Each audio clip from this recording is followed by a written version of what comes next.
member for Lagus.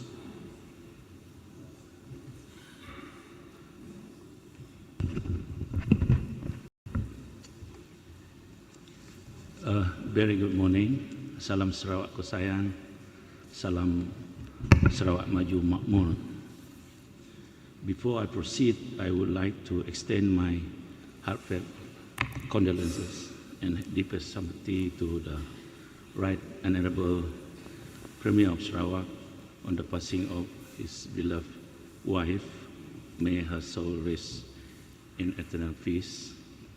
Our prayer and thoughts with you and your family yang amat berhormat, Datuk Petinggi. Tan Sri Datuk Amar Speaker, thank you very much for giving me the opportunity to participate in this debate on the DEWAN Undangan Negeri Composition of Membership Bill 2025, which has been introduced by the Honourable Datuk Sri Haji Abdul Rahman Hamzah, Sarawak Minister for Tourism, Creative Industry and Performing Arts, also the Assemblyman for N15 Asajaya. I rise today to offer my considered view and in support to the DEWAN Undangan Negeri Composition Membership Bill 2025, which seek to increase the number of elected members of this August House from 82 to 99.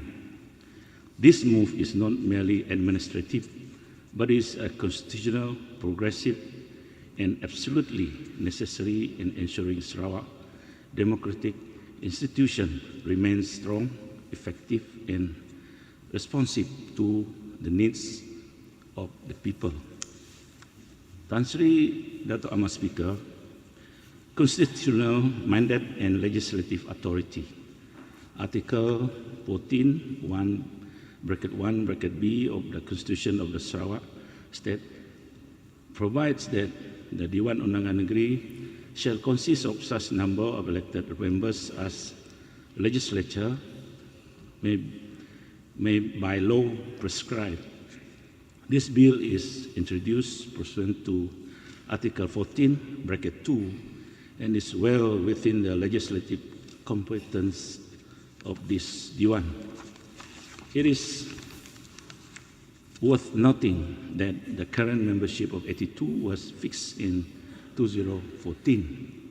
Since then, Sarawak has undergone significant socio-economic transformation, demographic shift, and infrastructural expansion. The number of registered voters has been increased considerably, and our urban and rural dynamics have evolved. Therefore, this bill is a necessary legal response to the changing reality. Tan Sri Datuk Amar Speaker, ensuring effective and equitable representation. Sarawak is the largest state or region in Malaysia, covering over 224,000 square kilometers, an area larger than the entire Peninsula Malaysia. Yet we only have 82 elected representatives compared to 56 in Selangor, a state many times smaller than us geographically. Many of our constituencies, particularly in the rural areas, are vast, scattered, and logistically challenging. One assemblyman may have to traverse rivers, hills, mountains, and forests to reach multiple longhouses, villages, and sub-districts, all within a single constituency. With the increase in population, voters, and complexity of local governance, it is only fair that we create more seats to ensure every Sarawakian, especially in remote rural areas, is adequately represented. It is not about political advantage, but it is about political justice. The additional 17 seats will enable greater proximity between representative and the people, improve policy outreach, and allow for better service delivery. Smaller constituency also mean more focused development, more meaningful engagement, and ultimately a more responsive government.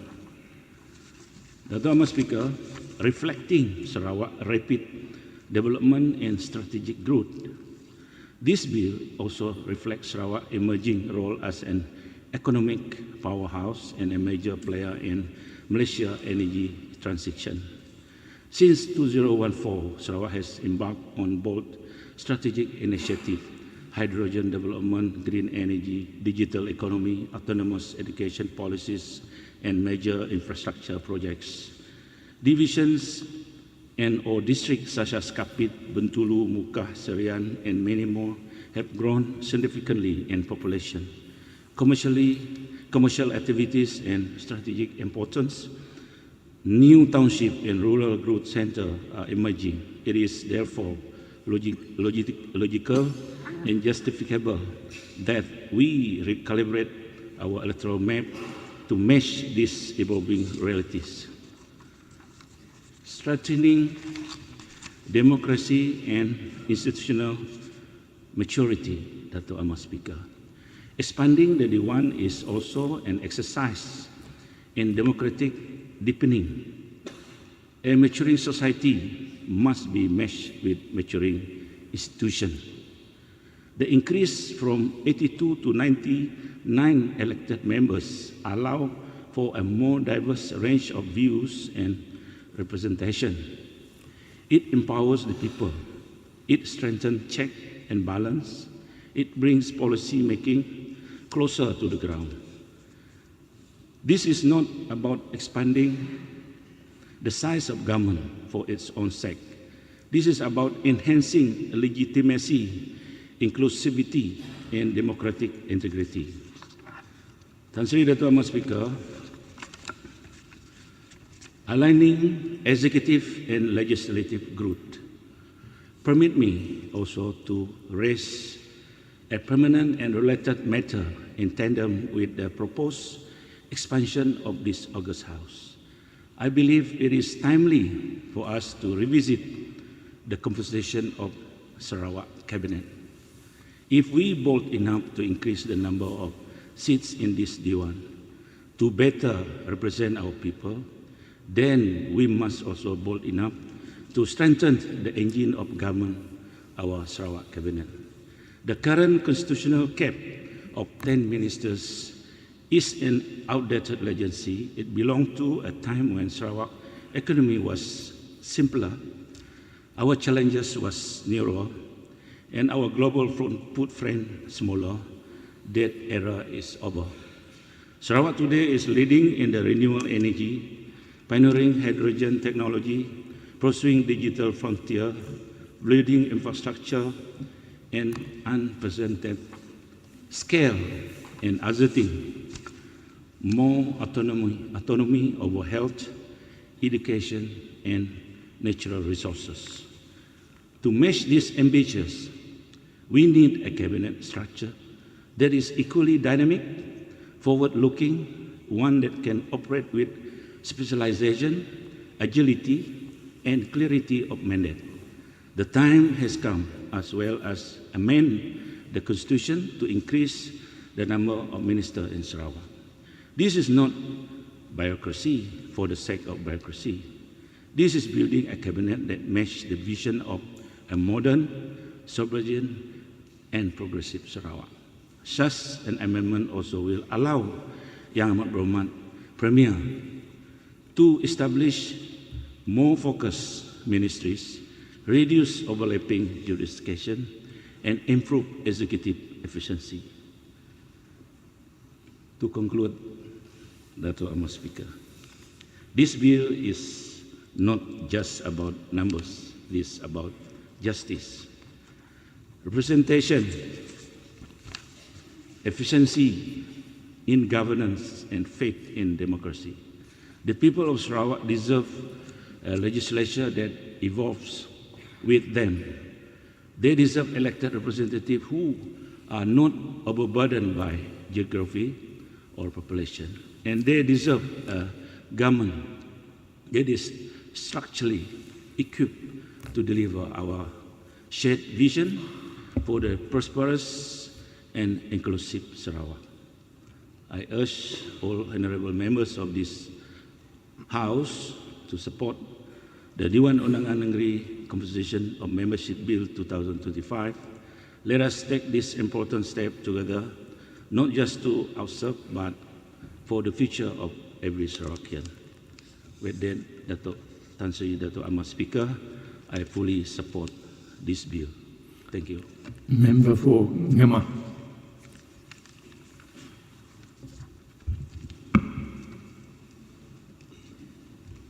Tan Sri Dato' Ahmad Speaker, terlebih dahulu saya ingin merakamkan jutaan terima kasih kepada Tan Sri Dato' Ahmad Speaker kerana memberikan ruang dan peluang kepada saya untuk membahaskan rang Undang-Undang Dewan Undangan Negeri Komposisi Keanggotaan 2025 yang telah dibentangkan oleh Yang Berhormat Menteri Pelancongan, Industri Kreatif dan Seni Persembahan Sarawak di Dewan Yang Mulia ini pada pagi ini 7 Julai 2025. Sebelum meneruskan ucapan pembahasan ini, saya mewakili rakyat DUN N49 Ngemah mengucapkan salam taziah kepada Yang Amat Berhormat Premier Sarawak Tan Sri Abang Johari Tun Abang Haji Openg dan keluarga atas pembagian isteri tersayang Allah Yang Amah Puan Sri Jemani Tunku Haji Bujang. Tan Sri Dato' Ahmad Speaker, rang Undang-Undang Dewan Undangan Negeri Komposisi Keanggotaan 2025 ini adalah atas usul untuk menambahkan ahli Dewan Undangan Negeri ADUN Sarawak merupakan salah satu langkah yang amat positif dan tepat pada masanya.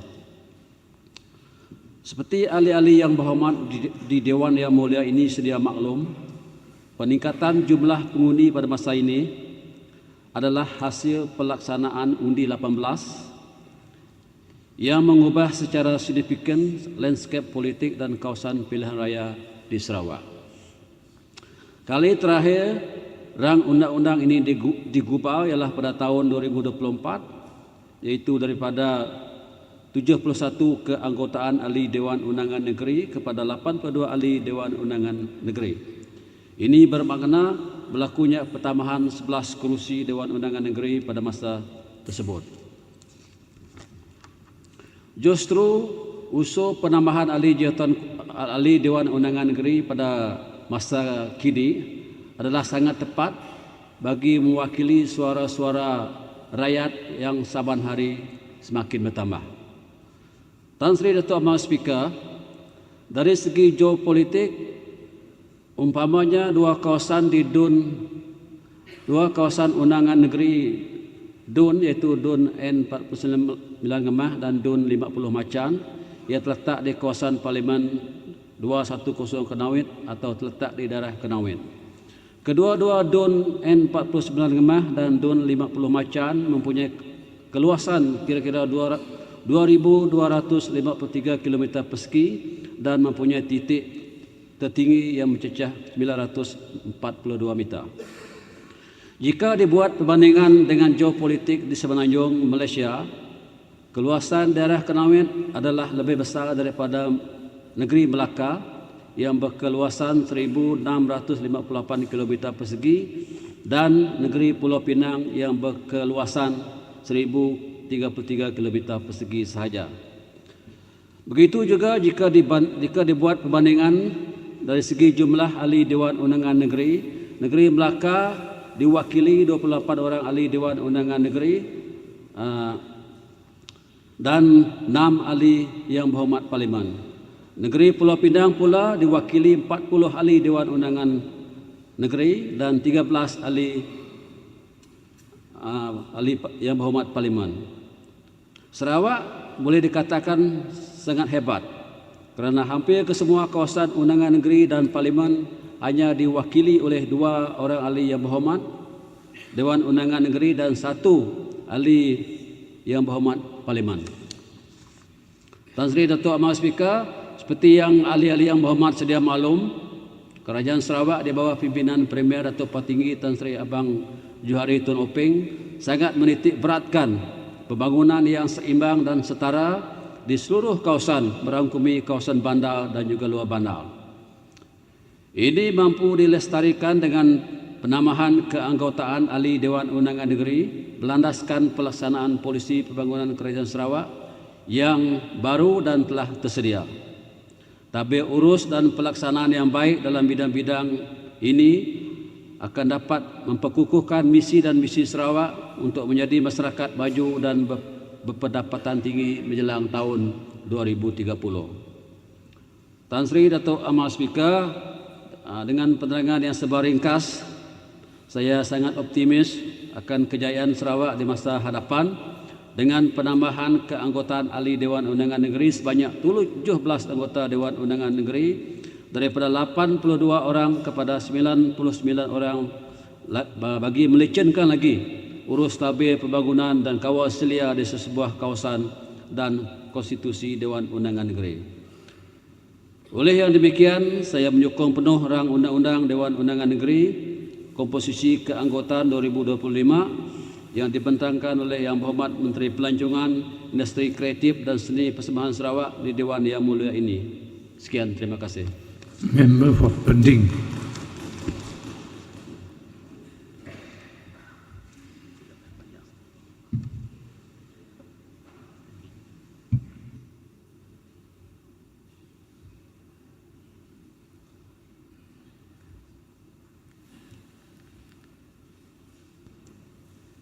Thank you, Mr. Speaker, for allowing me to participate in the debate on the Dewan Undangan Negeri Composition of Membership Bill 2025. Tuan Speaker, I rise today to firmly oppose this bill to increase the number of Sarawak State Assembly seats from 82 to 99.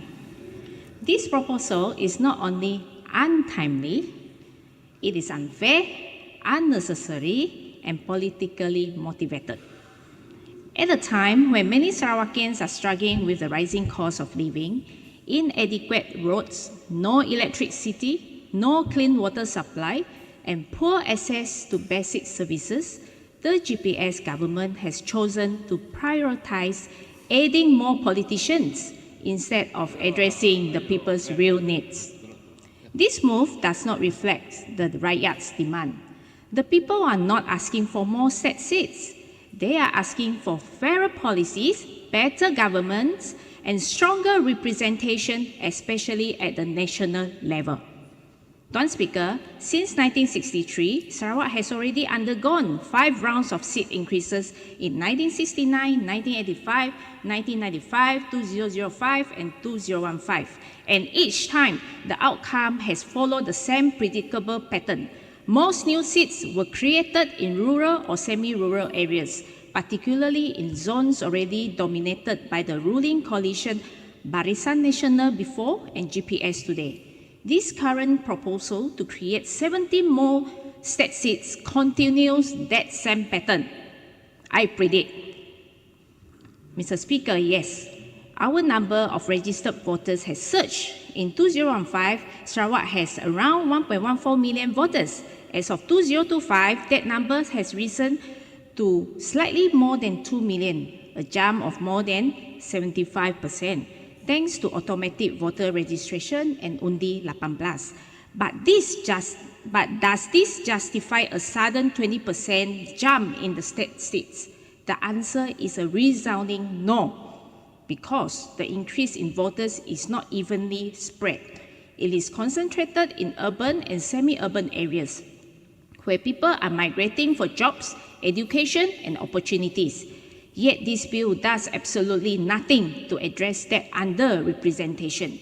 Instead of redrawing boundaries to reflect these demographic realities, the proposal once again favors rural areas. This defies all logic and fairness. It is clear the government is manipulating the system under the guise of representations. So where is the principle of one person, one vote? Out of our current 82 seats, only 12 are urban, just 15%. The other 70 seats, an overwhelming 85%, are rural and semi-rural seats. Let's take example.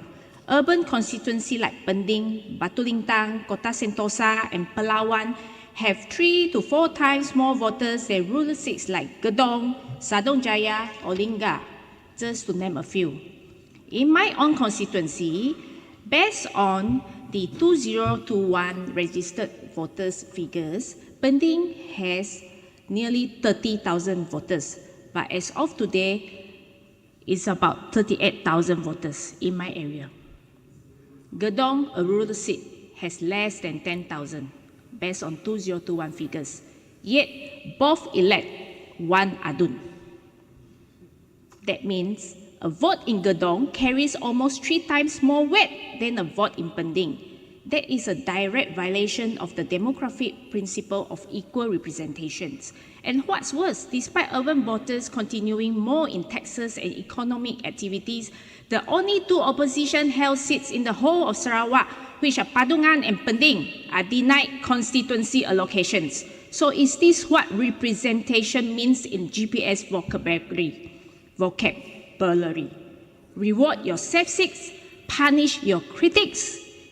Is this the practice of GPS? Let's not pretend this is a neutral or apolitical exercise. In 2015, out of the 11 new seats, PBB took the lion's share.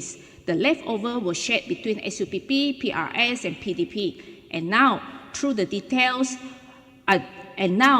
the details have yet to be finalized, the words on the ground is 10 out of the 17 seats will likely go to PBB, 3 to SUPP, and 2 each to PRS and PDP. Even within GPS, the distribution is lopsided.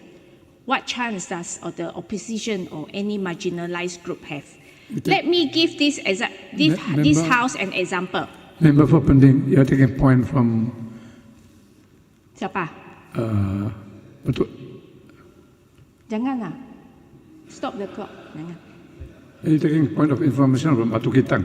Jangan, dia selalu out of point punya. Jangan, wasting, sentiasa sengit punya. Tidak mau kasih. Kalau lain boleh lah, dia punya kualiti. Susah cakap. Okay. Let us not pretend this is a neutral or apolitical exercise. In 2005, out of the 11 new seats, PBB took the lion's share. Okay, this one I have already mentioned. Even within GPS, the distribution is lopsided.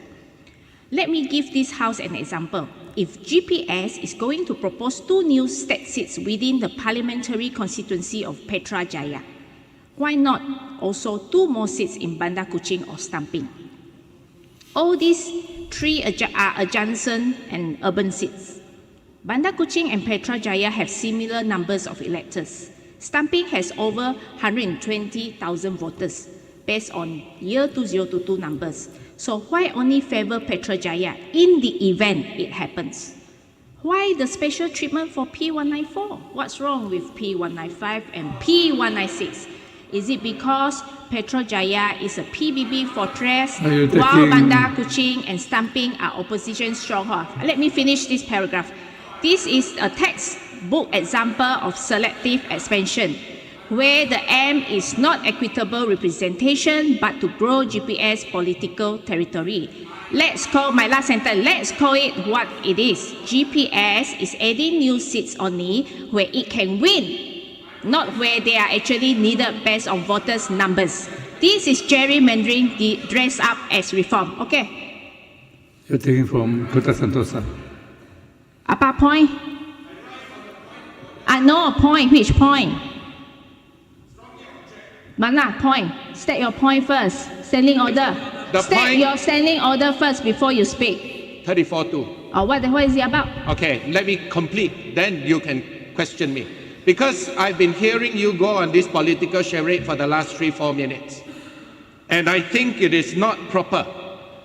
I rise on a point of order and to strongly rebuke the honourable member Mr. from Speaker, Pending for her incessant theatrics and her repeated and deliberate disregard for the standing orders of this august House. It is plainly evident that this honorable member from Pending has chosen to stray far beyond the scope of this bill, which concerns solely the increase in the composition of membership of the Dewan Undangan Negeri, a matter of constitutional representation and administrative necessity. Instead, she has embarked on an exercise in political grandstanding, throwing around allegations and innuendo wholly irrelevant to the subject at hand. Dato' Amar Speaker, this is not check and balance that the honorable member from Pending pretends it to be. Let it be clear to the public, this is not accountability. This is a deliberate misuse of debate time to create false narratives and distract from the real issues that affect Sarawakians. It is the height of arrogance for any member of this House to presume that by flaunting the standing orders, in this case 34-2, and hijacking proceedings for her political theatrics, Mr. Speaker, she you somehow should stop embodies me. transparency and democratic oversight. On the contrary, it is an insult to the dignity and purpose of this Dewan. Why got prepared text? Standing Order 34-2. You know, just now he A said member he shall doesn't have anything confine to his say. observations So to the why- subject under Okay. discussion. Now suddenly got prepared text. And may not introduce matters irrelevant thereto. Okay. Yet Member the honourable Kota member Sentosa. sees it fit. You Kota made your point. Sentosa. Kota If Sentosa. I have gone overboard, Kota Sentosa. Okay. the You speaker made your would have point. stopped me. Are you saying that the speaker is not as capable as you? So why are you trying to play the role as a speaker? No, he's not playing the role of speaker. But he is saying, he's trying to tell you to stop me. He's directing you to stop me, Mr. I Speaker. am referring Yeah, to okay. Standing And Order someone got prepared 34-2. text. Member Ask him to Kota sit Sentosa. down lah. Tak mahu lah, ini terlalu. This debate Over already. is about composition Yes. of membership. Correct. So which part of this bill are you against? I'm against the increment. Okay? But Pending is still within the 82. So I have the right to speak. But you start mentioning this constituency, this constituency. Can you substantiate Substantial what? this constituency On is divided GPS, into on the this gerrymandering, and the on the Mr. innuendos Speaker, that you're trying to put forward. I just give example to support my argument because it's a bill, it's not supplementary bill. So anything regarding constituency, regarding voters, regarding anything regarding constituency boundary, I can speak. So don't stop me lah. We are not dealing with delineation. I know. We are You are dealing with adding. composition. We are dealing with composition. Can you substantiate Substantial apa? that Petrojaya split? I say, you want to bet lah, Datuk Speaker. You want to bet with me? You want to bet? You want to bet? This is not a I- casino. This is a Dewan. This is a gambling house. I say, I This is give a an gambling example. If you split Petrojaya, you must also split Bandar Kuching and Stampin. That is my argument. Well, I'm your not saying- argument is on I just redelineation, said- which has I just nothing try to do. tell you the number of urban voters is that many. And if you split that one for fair distribution, fair delineation, you have to split also Bandar Kuching and Stampin. Is delineation the authority of this Dewan? I tell you, because you are going to increase the number. The SPR officer are here. So you let me speak. If I'm wrong, let the minister rebut me lah. No, before he rebuts, you No. have to substantiate what you allege. You are making many No, I'm allegations. substantiating with the number. I'm not plucking the number. That is the number of the registered voters in the SPR. So why are you saying that I'm plucking? I am just putting forth my argument from the past records. You see, Petrojaya has 79,000 voters. Bandar Kuching also 79,000. Stampin, you have 121,000. I say in the event In the event, if there's a likelihood of GPS or SPR splitting Putrajaya, you must at the same time also add seats on Bandar Kuching and Stampin. Tan Sri Dato' Ahmad Speaker, I'm not saying that it's a definite. Like to do this, but I said yet propose to be that you censure the finalized. honourable member Can I from move to Pendik. next point? Can I move to next point, Mr. Speaker? You move on. Okay, Tuan Speaker, move on. and perhaps the most. Okay, boleh lah. No. Pending. No. I'll give you chance afterward. Pending. You. No. You move on. Okay, Pending. Tuan. No. Okay. No. Tuan Speaker, and perhaps the most glaring issue of all, there is absolutely no public mandate for this bill. There was no public referendum, no independent study, no open consultation, no town halls. They were never asked if they wanted more state assemblymen. The people were never consulted on whether this expansion would serve their interests. What evidence is there that this is a people's demand? Were they? Where are the surveys? Where is the data? Where is the consultation? The truth is, there is none. This is a political decision made behind closed doors and presented as though it were in the public interest. Tuan Speaker, let us not ignore the financial cost of this exercise. Creating 17 new seats will require millions annually for salaries, staffing, facility, operations. And what do we get? More politicians, more chairs in these chambers. Meanwhile, our rural schools still lack electricity, clinics are underfunded or understaffed, many kampongs still wait for basic amenities. Is this where our priorities lies? And let us not forget, many GPS adun who are appointed as minister or assistant minister sitting on the opposite bench, you are drawing two salary. One adun, one minister salary. You go and check. Batu Kawa, at least 1 month dia drawing itu 50,000.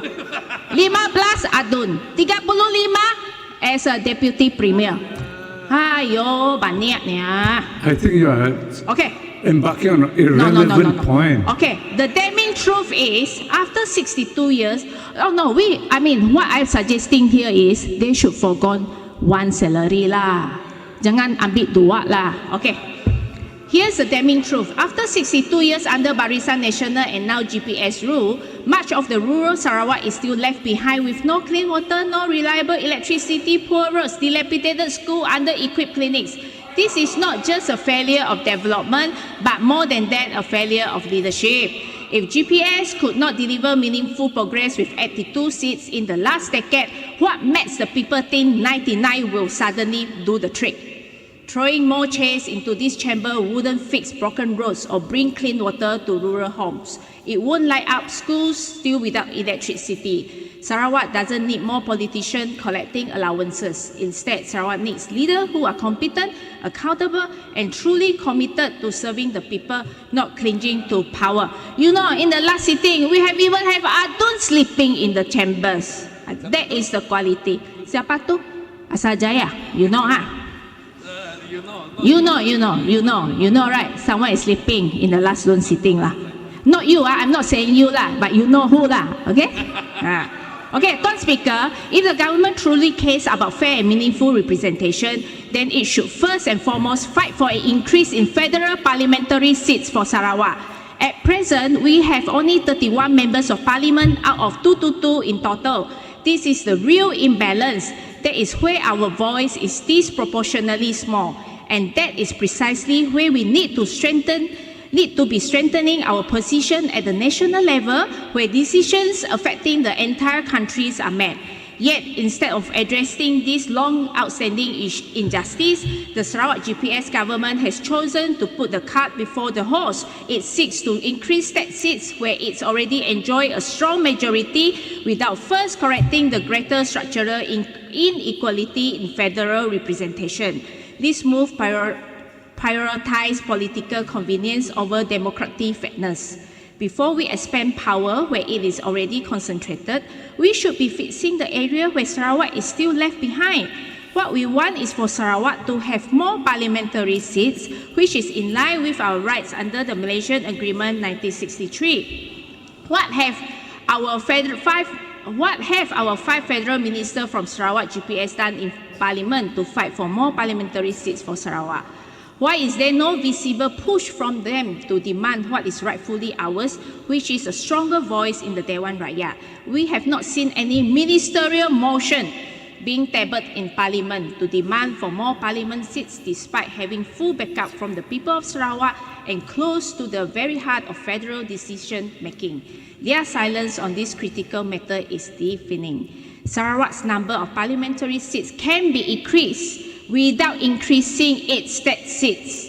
Article 46 of the Federal Constitution does not tie the number of parliamentary seats to the number of state seats, meaning you can increase parliamentary seats without increasing the number of state seats. This is allowed. Tuan Speaker, this bill is not about democracy. It's about control. It does not serve the people. It protects the powerful. It does not correct injustice. It deepens it. It does not reflect public demand. It suppresses it. If GPS truly respected democracy, they would have fixed the imbalance, not exploit it. But today, Sarawak GPS has shown us exactly what they fear, a fair fight. If more state seats fix problems, Sarawak would be a paradise by now. Or maybe GPS think development means developing more seats. Just keeps adding seats until everyone's got one. For decades, we have seen rural seats split again and again, while urban voices are stifled and sidelined. Until we fix this broken system, until we restore equal voice, equal weight, equal value to every Sarawakian vote, I cannot, in good conscience, support this bill. Tuan Speaker, before I conclude, I would also like to take this opportunity to raise a practical and recurring concern faced by our voters, particularly the elderly. I urge the Election Commission not to ignore this issue. It may seem like a small logistical matter to some, but to many elderly voters, it is the difference between being able to vote or being left out of the democratic process entirely. In 2 polling stations under Pending constituency, namely Chonghua Middle School No. 3 and SK Taban Ulu, elderly voters have repeatedly voiced their frustration.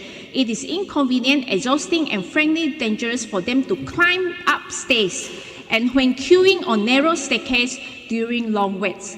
I have received too many complaints about this over the years. This is not a difficult fix. For future election, please ensure voting streams for voters aged 60 and above are located on the ground floor. Allow them to vote in a safe, accessible, and dignified environment, which is not one where they must struggle just to exercise their democratic right. With that, I conclude. Thank you, Mr. Speaker.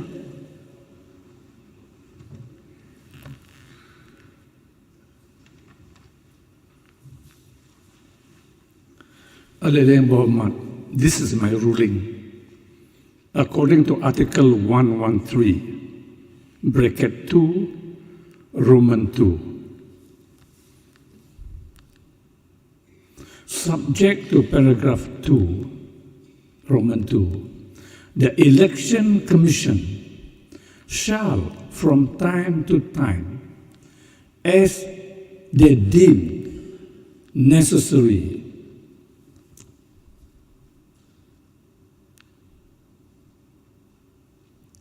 review the division of the federal, review the federation and the state constituencies and recommend such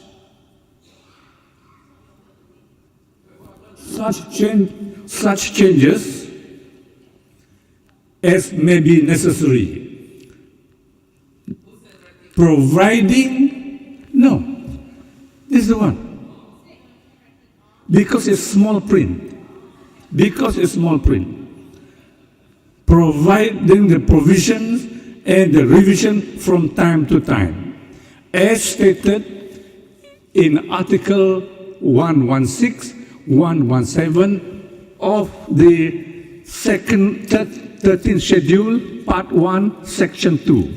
The following principles shall, as far as possible, be taken into account in dividing any unit of review into constituencies pursuant to the provision of Article 116 and 117. A. This is the ruling. A. While having regard to the desirability of giving all electors reasonably convenient opportunities of going to the polls, constituencies ought to be delimited so that they do not cross state boundaries, and regard ought to be had to the inconveniences of the state constituencies crossing the boundaries of the federal constituencies. B. Regard ought to be had to the administrative facilities available within the constituencies for establishment of the necessary registration and public machines. C. The number of electors within each constituency in the state ought to be approximately equal, except that, having regard to the greater difficulty of reaching electors in the country, districts, and other disadvantages facing rural constituencies, a measure of weightage for area ought to be given for such constituencies. D. Regard ought to be had to the inconveniences attendant to alteration of constituencies and to the maintenance of local ties. So this is provided under the 13th Schedule, Part 1, Section 2, having regard to the principle of Article 116 and 117. This is also, as I said, mentioned just now, Article 113, bracket 2, bracket Roman 2. It is the SPR that conducted from time to time the delineation, the boundaries, and not the GPS government and not this DEWAN. So this is my ruling. If you go against this, I'll make sure I stop you, because you are this unconstitutional, going against the federal constitution. If you pursue the argument against this, Article 113, bracket 2, bracket Roman 2, and 13th Schedule, Part 1, Section 2, Article 116, 117 of the Federal Constitution. Rural weightage is given and recognized by the Federal Constitution. Regard has been given to them. You are going on your own, frolic on a frolic of your own, against the Constitution. If you pursue this, I'll stop you. Now, I'll give you. You speak. You speak. If you go against this, I'll stop you. Oh, you're directing at me. Yeah, I'm directing at you. You preempt what I'm going to say. Because you you preempt said what I'm going to say. you have given your thought just now. No, I'm giving my opinion. You try. No, Mr. Speaker. You try. Okay, although I'm not fully prepared, but I prepared something. All right, Mr. Speaker, on the proposed amendment, proposed bill, which is to increase the number of state seats from the existing 82 to 99. Mr. Speaker, cool down a bit. Don't look so angry. All right, cool down a bit. It's not good for the heart. All right, I'll continue. Just tenang sikit. Okay, don't be so This uptight. debate is about composition of membership in the I'm DEWAN. going into it. You all are talking about electors, how they are Mr. voted, Speaker, how the I line have is not drawn. even spoken. You have I have spoken. not even spoken. You go. I have not even spoken. Hear me out first. Go.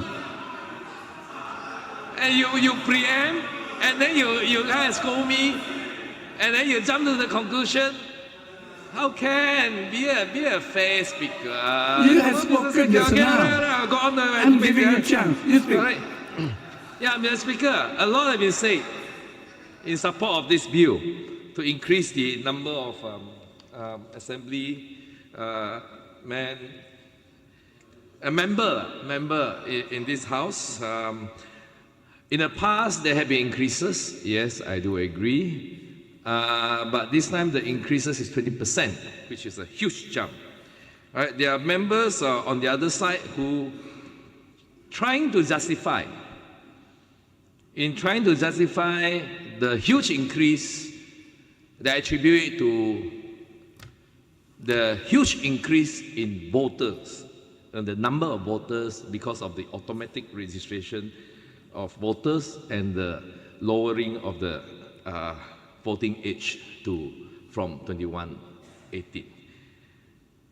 Their argument is that, their narrative is that because there's a huge increase in voters, therefore there is we need to have a huge increase in the number of elected reps, aduns in this house. This argument is flawed, Mr. Speaker. Why I say so? Because the target of our service is not the number of voters, but the number of people. We serve the people regardless whether they are voters or otherwise.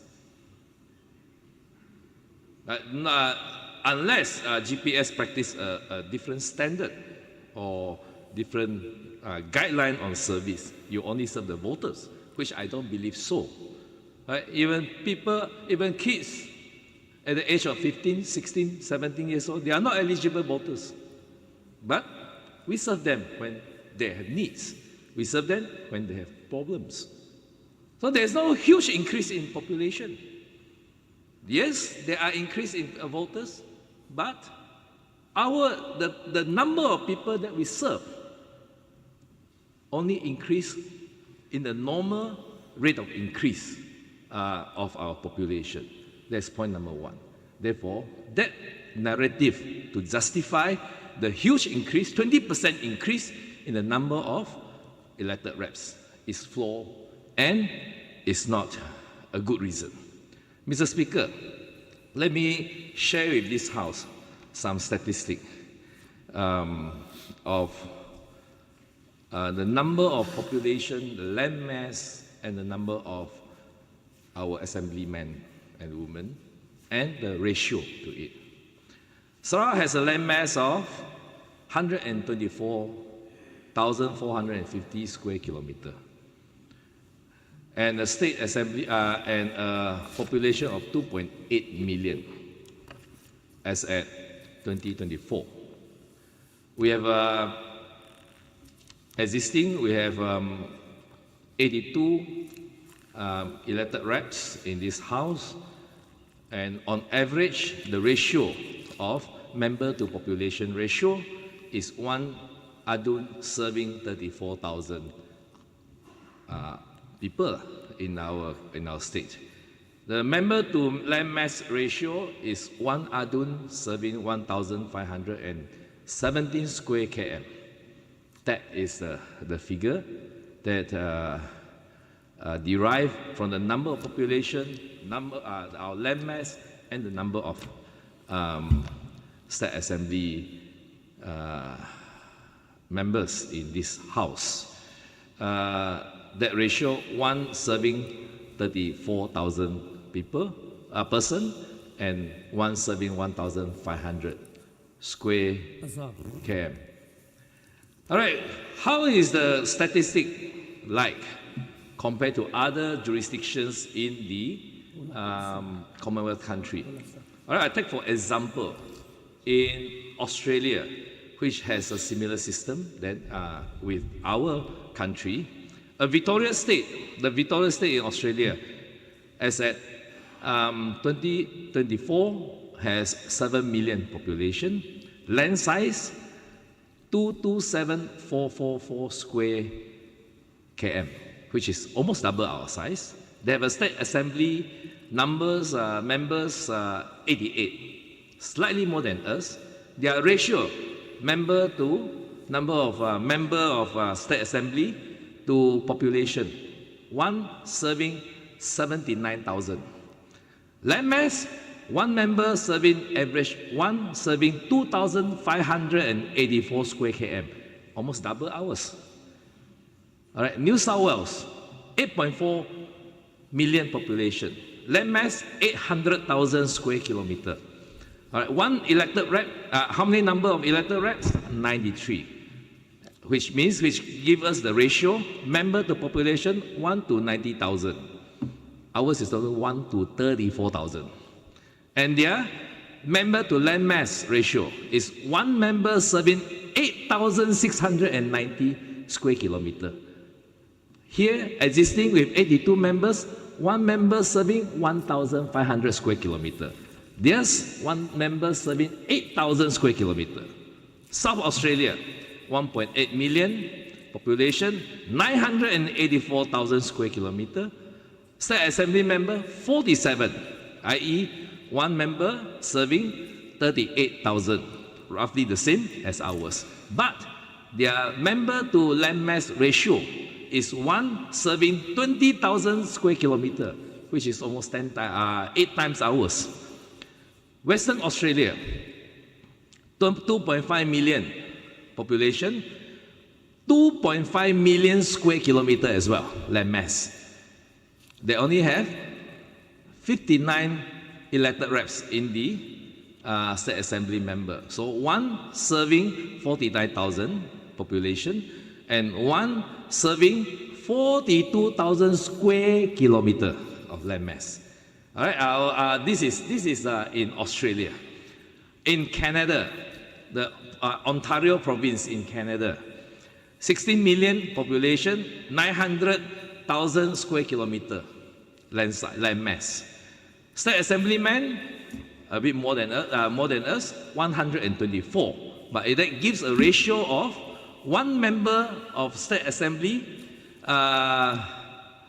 serving 129,000 population.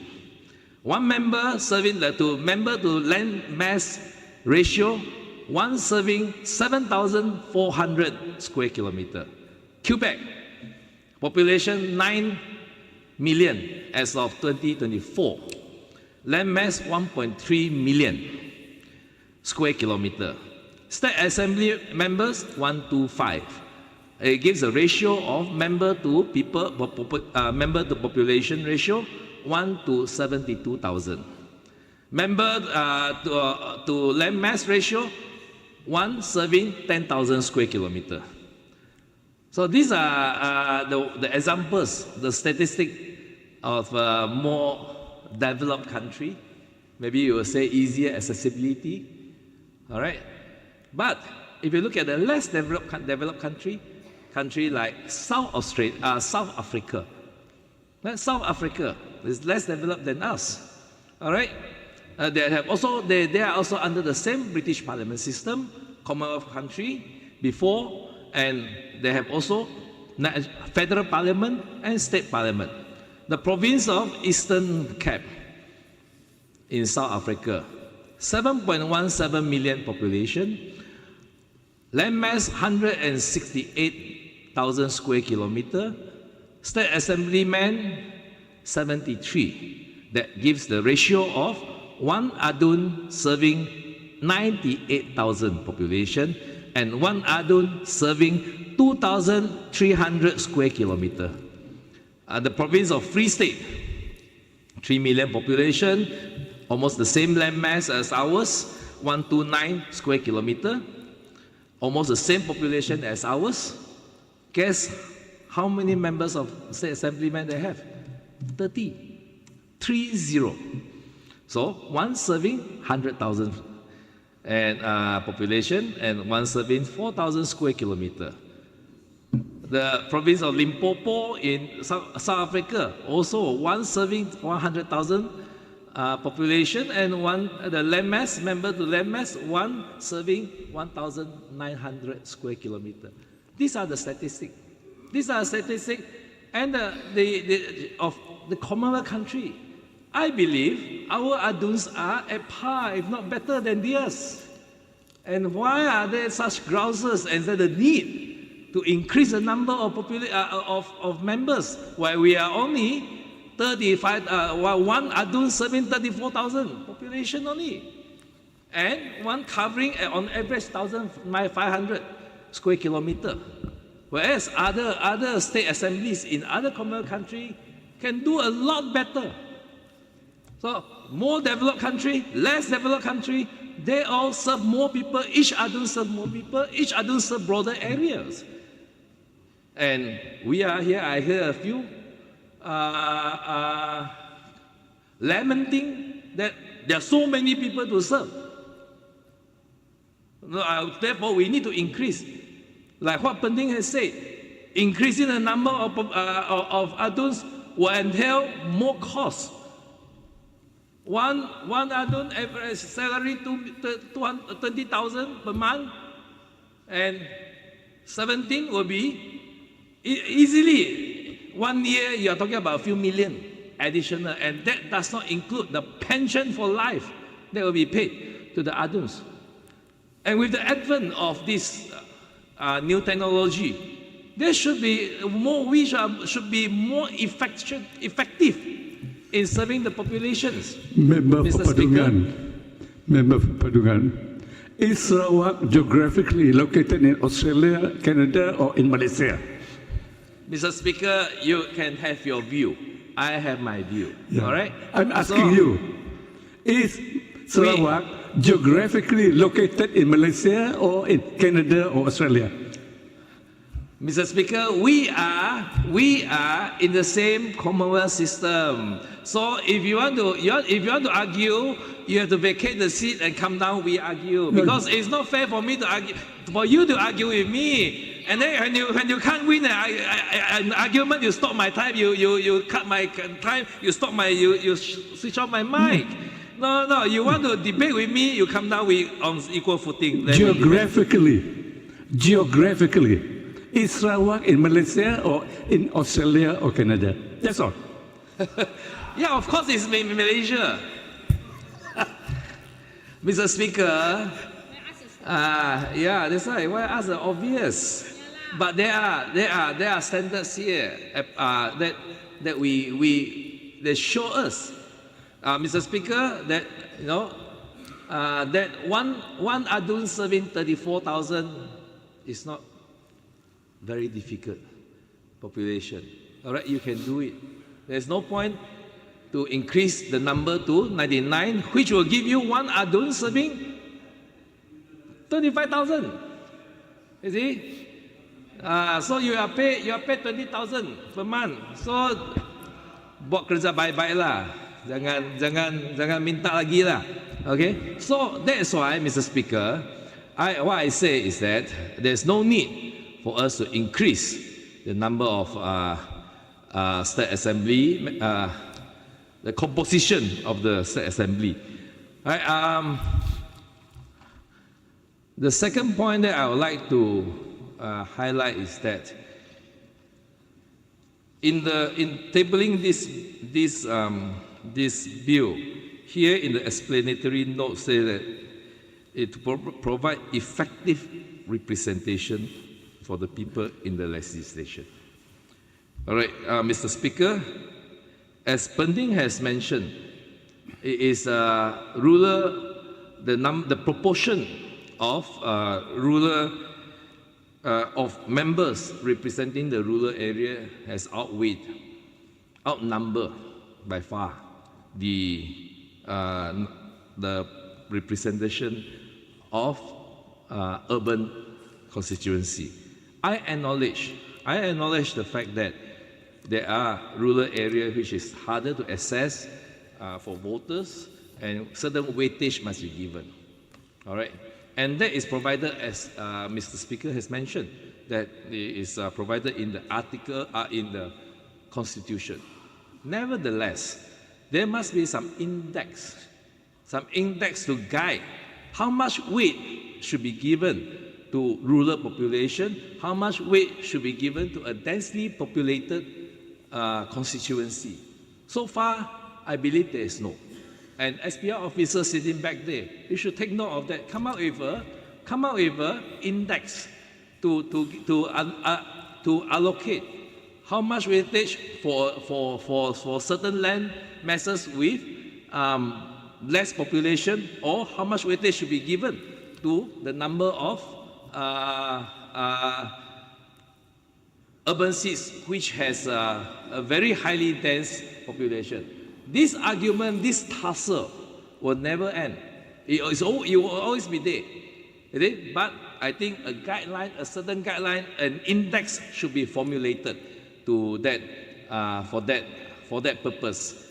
And Mr. Speaker, I think this that is my proposal, that a certain weightage be created, a certain weightage index be created, so that we can more fairly allocate the number of seats in the urban area and the rural area. And then lastly, I'm puzzled by the objection raised by the member for Kota Sentosa, and that it seems like he seems to have opposed the idea of the idea or the call by Pending to increase the number of seats in the urban area. I thought SUPP is more a party of the urban area, but why is he opposing that call for an increase of seats in urban area by Pending? He should be happy about it. Is it because he is so afraid of his boss in PBB that he has to show something? No.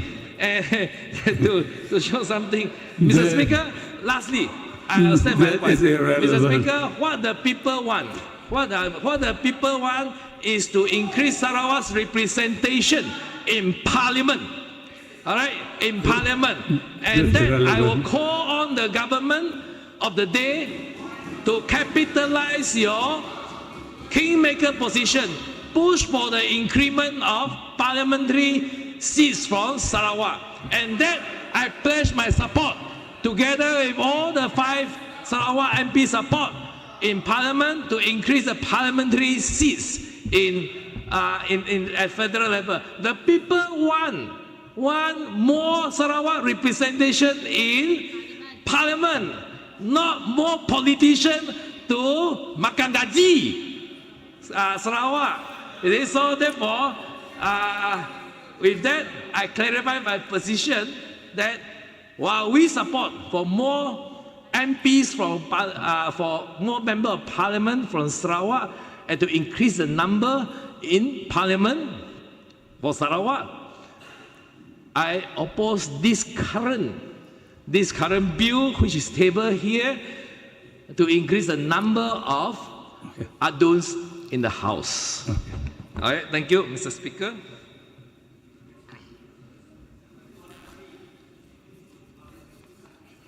I couldn't read properly just now Article 113 because it was a small print. Now it's bigger print. Article 113, bracket 2, bracket 1.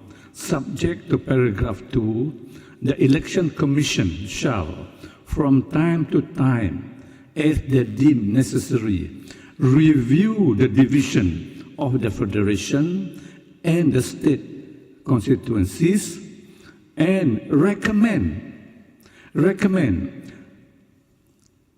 such changes thereon as they think necessary and come to comply with the provisions in the 13th schedule, and the review of the constituencies for the purpose of election to the legislature assemblies shall be undertaken at the same time as the reviews of the constituencies for the purpose of election of the House of Representatives.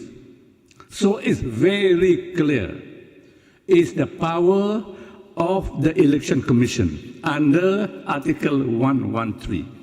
Now, for the information of this House, we are in Malaysia. We are not in Canada, India, or Australia. The parliamentary constituency of Hulu Rajang, over 34,000, is the size of Perlis and Malacca combined.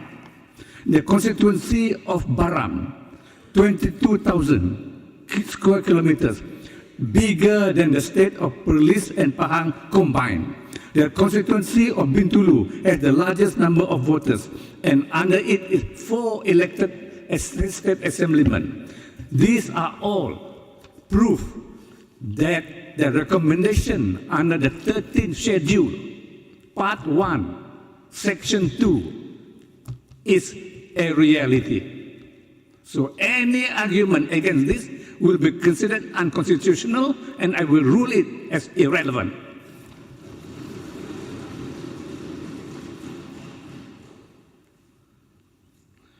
Member for Engkili.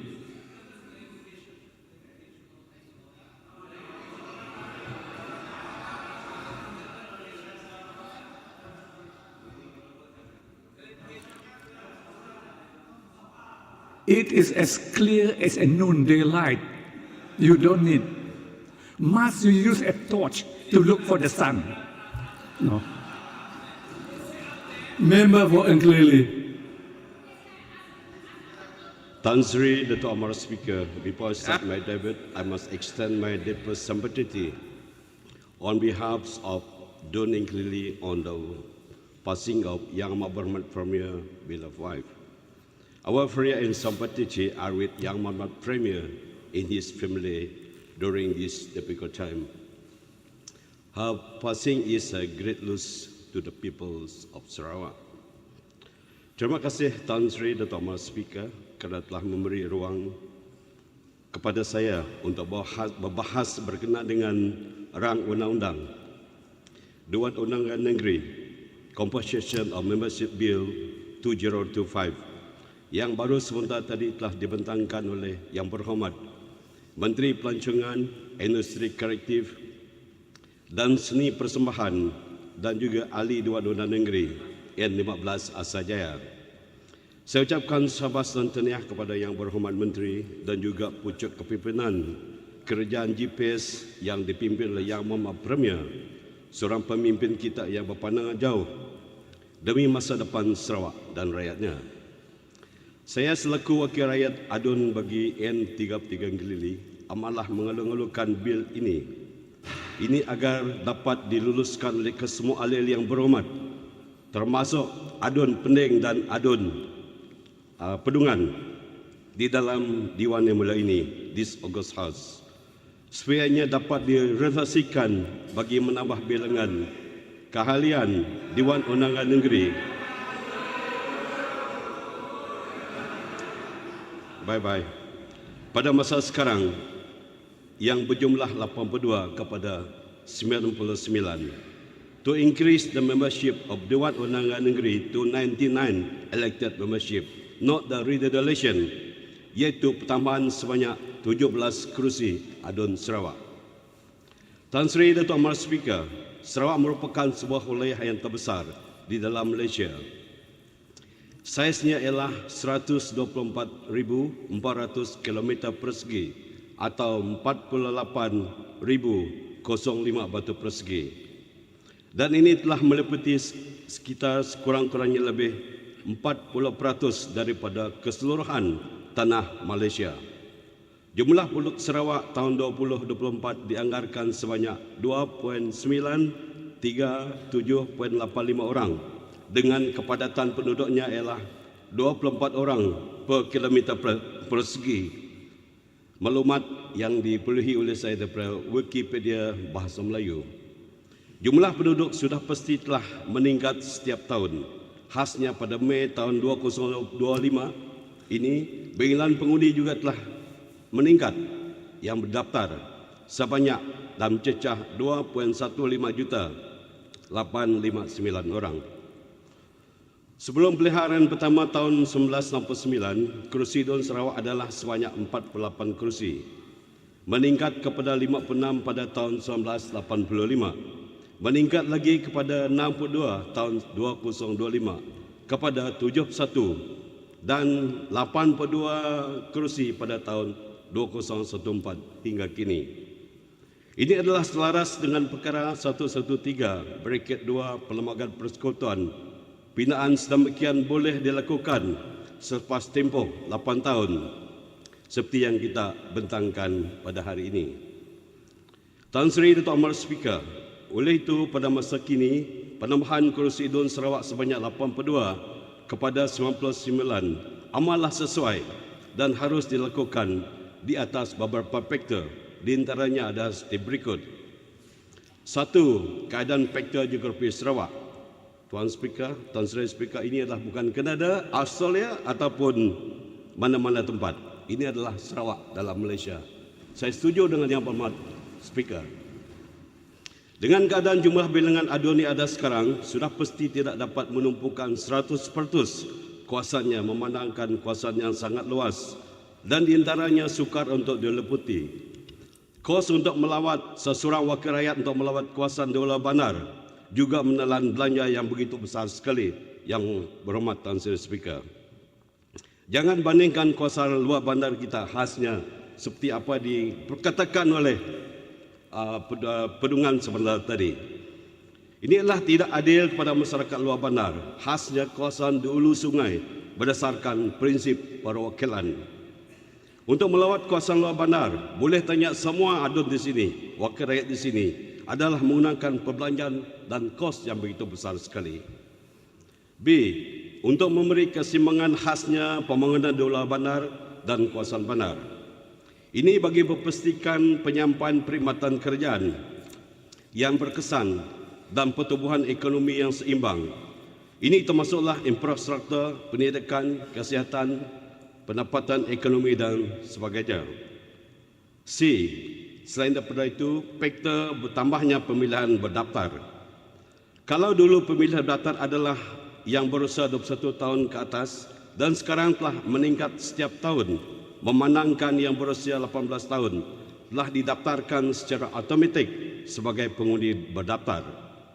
Dengan peningkatan para pengundi berdaftar ini, bilangan ADUN Sarawak juga haruslah ditambah bilangannya, kerana bagi menampung jumlah pengundi berdaftar yang tinggi yang semakin mendesak, mahukan suara mereka didengar oleh kerajaan. Oleh itu, haruslah kita meningkatkan jumlah wakil rakyat kepada 19 orang.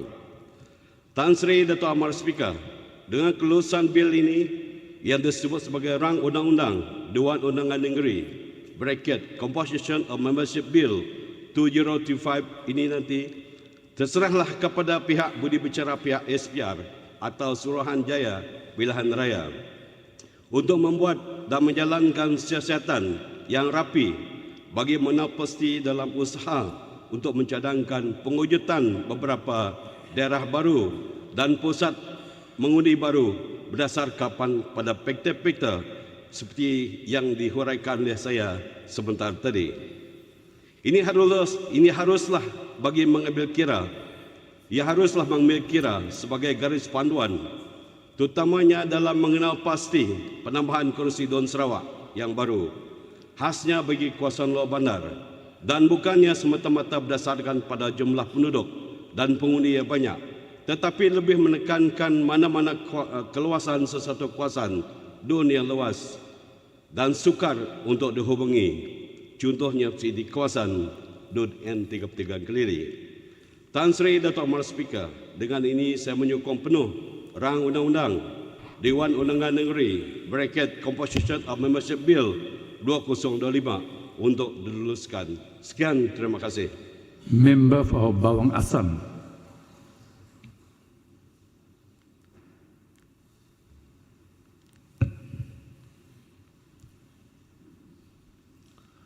Thank you, Yang Berhormat Tan Sri Dato' Amar Speaker, for allowing me to participate in the debate on Dewan Undangan Negeri Composition of Membership Bill 2025,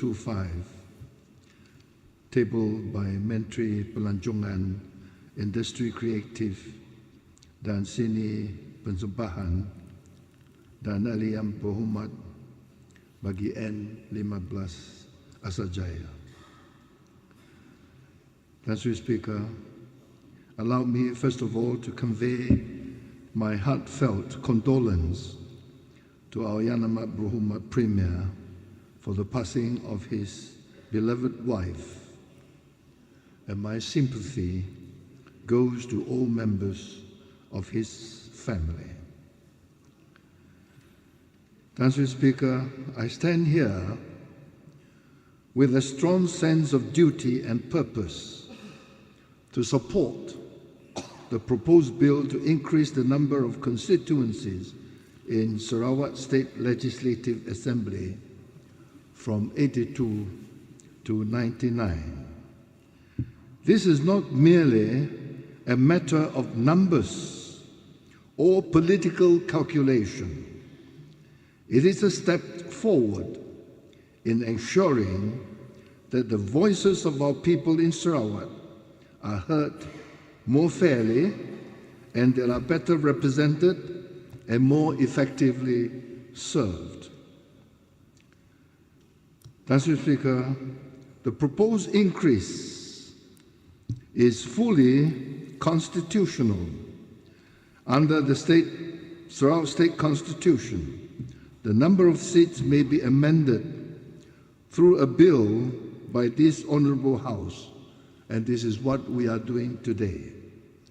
And under the Federal Constitution, the Election Commission is empowered to undertake a redelineation exercise which can include the revision of seat numbers.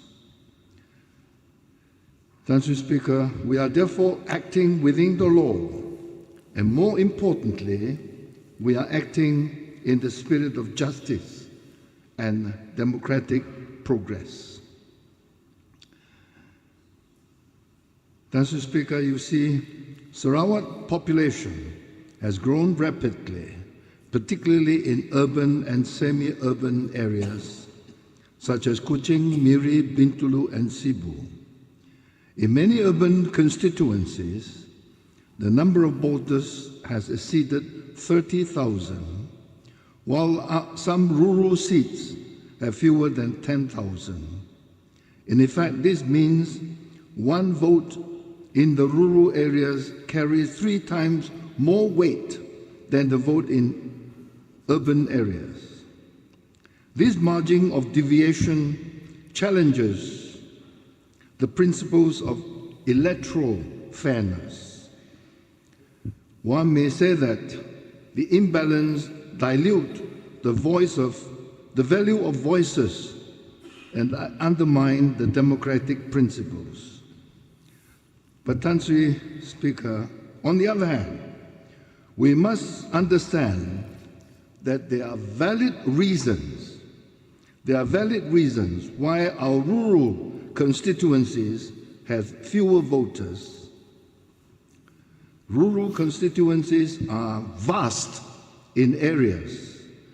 Some of our current constituencies, particularly in the interior, as stated by you, Mr. Speaker, just now,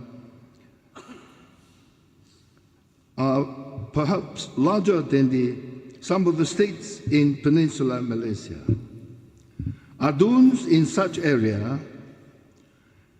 must travel by boats, 4-wheel drives, through Plantation Road, through Timber Road, or even on foot to reach their constituents. The role of our rural Aduns is, in many ways, a great deal more demanding logistically than that of the urban Aduns. These are valid concerns that rural seats tend to have fewer voters. Increasing the number of seats to 99 will allow fairer voter distribution and more equitable representation across both urban and rural areas.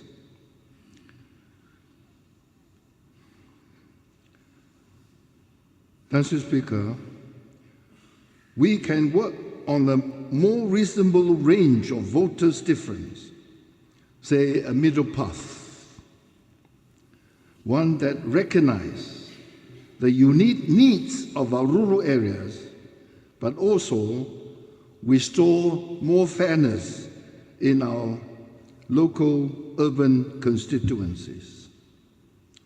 Mr. Speaker, by increasing the number of constituencies, we reduce the physical size of each constituency, making it more manageable, more accessible, more serviceable, particularly in our rural communities. More constituencies mean closer representation and more focused delivery of development projects. It means each YB can attend more directly to the needs of the people, from infrastructure to education, health, agriculture, and even economic empowerment. Mr. Speaker, in areas where development has been slow due to logistical constraints, this change of number to increase from 82 to 99 will bring much needed visibility and attention to some of the constituencies. Moreover, Mr. Speaker, many of our administrative districts currently house more than one large constituency, while others are split awkwardly across boundaries.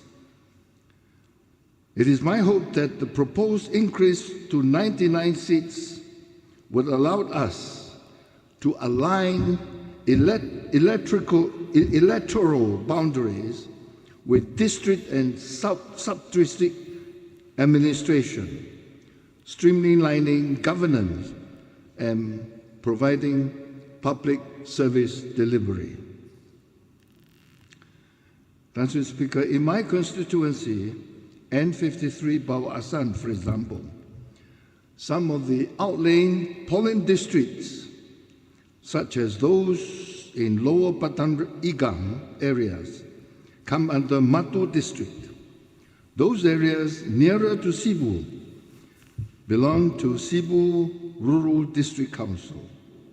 It is hoped that in the forthcoming redelineation exercise, steps can be taken to align electoral boundaries with district administration to properly align governance with public delivery. Mr. Speaker, another criteria that we should also bear in mind is the preservation of our community and ethnic cohesion. This is important, the preservation of community and ethnic cohesion. We must know that Sarawak is a home to a rich mosaic of ethnic groups and indigenous communities. In the forthcoming redelineation, we must ensure that no community is artificially divided or its voice diluted. Wherever possible, constituencies should reflect the cultural and community identity of the people, be they Ibang, Bidayu, Orang Ulu, Malay, Melanau, or Chinese. In this redelineation exercise, we should therefore, wherever possible, ensure the preservation of community and ethnic cohesion.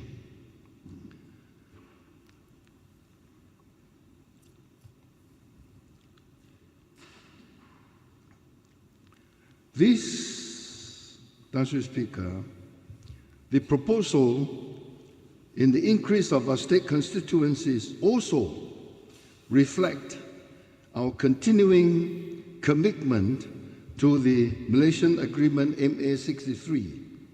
We in Sarawak have long called for a more equitable representation, not only in our state, but also in Parliament.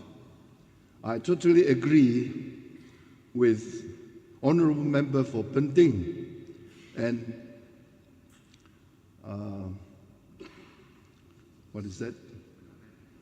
Bedungan, that we ought to fight for 1/3 representation together with the Sabah state in the Parliament. You see, Mr. Speaker, to do that,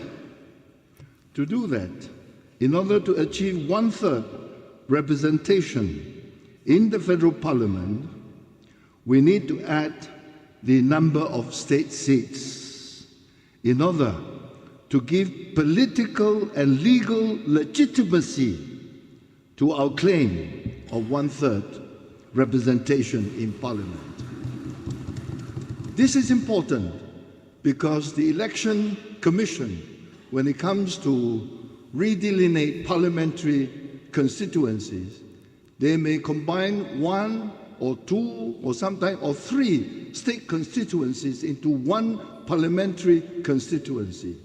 If we have more state seats, say from 82 to 99, then that would enable Election Commission to add more parliamentary seats to the state of Sarawak.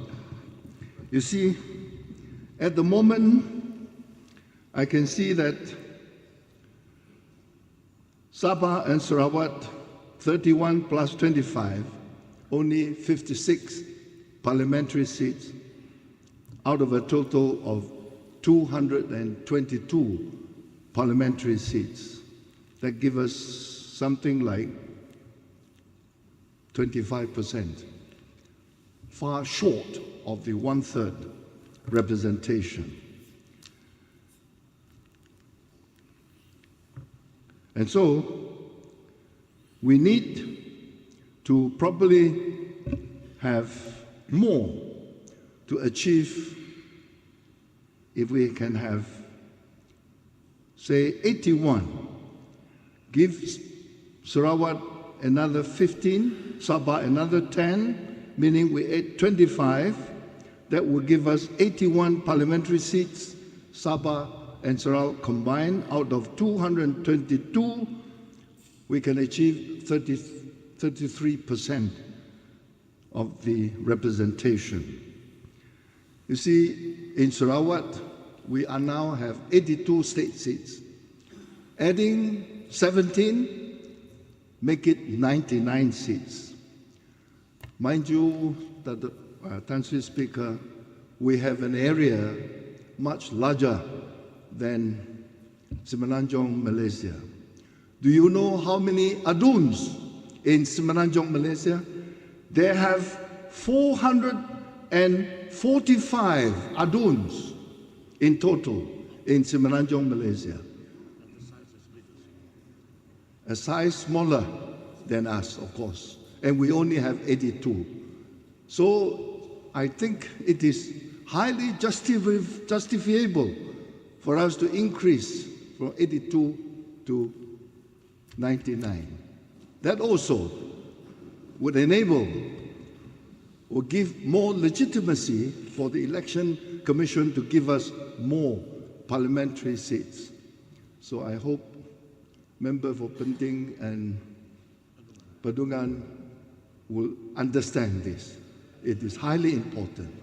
Increase in the state seats will give us political and legal legitimacy to the increase in the parliamentary seats to enable us to achieve 1/3 representation in Parliament.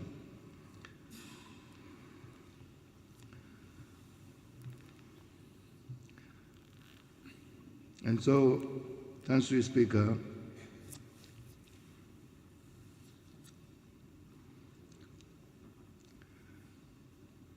an expanded and more representative aduns, an expanded and more representative DUN is consistent with the spirit of the partnership and equality under MA 63. As I said, it will strengthen our voice